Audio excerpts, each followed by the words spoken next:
ರಾಜಾ ರಾಣಿ ಸಿಕ್ಕಿದ್ಲಾ? ಸಿಕ್ಕಿದ್ಲಮ್ಮ. ಮಾತಾಡ್ಸಿದ್ಯಾ? ಅವಳು ನನ್ನ ಜೊತೆ ಸರಿಯಾಗಿ ಮಾತಾಡ್ತಿಲ್ಲಮ್ಮ. ನನ್ನ ಮೇಲೆ ಕೋಪ ಮಾಡ್ಕೊಂಡಿದ್ದಾಳೆ.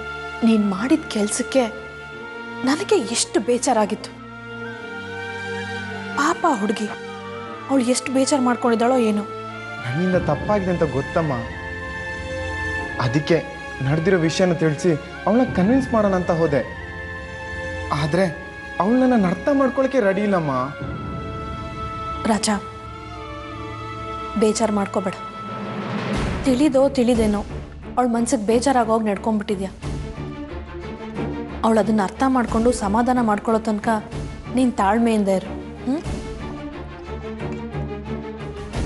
ಸಮಯನೇ ಎಲ್ಲ ಅರ್ಥ ಮಾಡಿಸತ್ತೆ. ಆದರೆ ಅವಳಿಗೆ ನನ್ನ ಮೇಲೆ ಪ್ರೀತಿ ಅಂತೂ ಖಂಡಿತ ಇದೆಮ್ಮ. ಎಷ್ಟೇ ಕೋಪ ಮಾಡಿಕೊಂಡ್ರು ನನ್ನನ್ನು ಕೇರ್ ಮಾಡ್ತಾಳಮ್ಮ. ರಾಜಾ, ಹುಡುಗಿರು ಹಾಗೆ ಕಣೋ.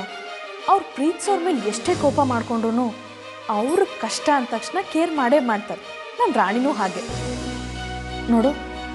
ನಾನು ನಿನಗೆ ಇನ್ನೊಂದು ಸಲ ಹೇಳ್ತಾ ಇದ್ದೀನಿ, ನೀನು ರಾಣಿನೇ ಮದುವೆ ಮಾಡ್ಕೋಬೇಕು.